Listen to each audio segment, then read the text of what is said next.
एक दिन राजकुमार सिद्धार्थ अपने चचेरे भाई देवदत्त के साथ घूमने के लिए गए। जहां सिद्धार्थ कोमल हृदय का बालक था, वहीं देवदत्त झगड़ालू व कठोर स्वभाव का था।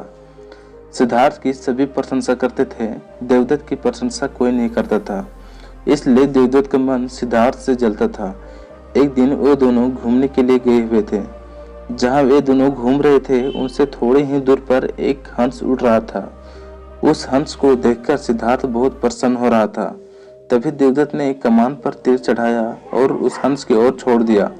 तीर सीधा जाकर हंस को लगा। वह घायल हो गया और वो छटपटाकर नीचे गिर पड़ा।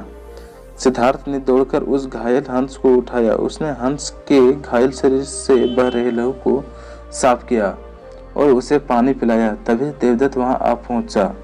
उसने क्रोध से सिद्धार्थ की ओर देखा और बोला, इस हंस को चुपचाप मुझे दे दो। सिद्धार्थ, इसे मैंने तीर मारकर नीचे गिराया है। नहीं, सिद्धार्थ ने हंस की पीठ सहलाते हुए उत्तर दिया, मैं इस हंस को तुम्हें नहीं दे सकता। तुम निर्दयी हो, तुमने इस निर्दोष हंस पर तीर चलाया है। यदि मैं इसे ना बचाता तो इस बेचारे की जान चली जाती। देखो सिद्धार्थ, देवदत्त उसे घूरकर बोला, यह हंस मेरा है, इसे मैंने तीर मारकर नीचे गिराया है।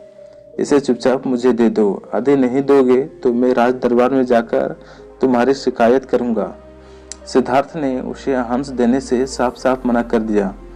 देवदत्त राजा सुधोधन के दरबार में जा पहुंचा और सिद्धार्थ की शिकायत की। सुधोधन ने उसकी शिकायत को ध्यानपूर्वक सुना। सिद्धार्थ को बुलावा भेजा। कुछ ही देर बाद सिद्धार्थ हंस को लेकर राज दरबार में उपस्थित हो गया।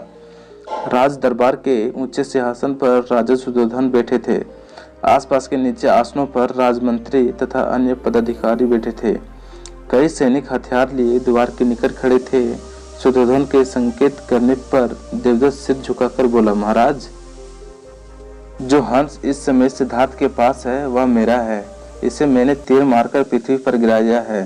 सिद्धार्थ ने इसे उठाकर इस पर अपना अधिकार कर लिया है।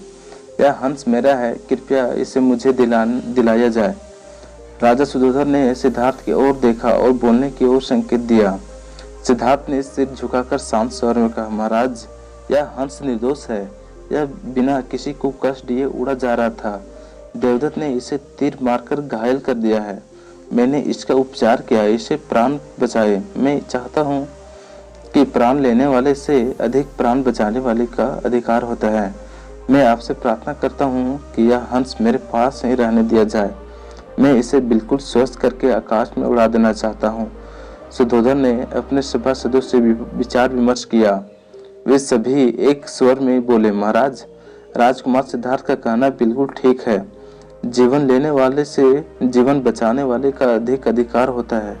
अतः हंस राजकुमार सिद्धार्थ के पास ही रहने देना चाहिए। राजा सुधोधन ने सभासदों की बात मान ली। उन्होंने सिद्धार्थ से कहा, इस हंस पर तुम्हारा अधिकार है, तुम इसे ले जा सकते हो।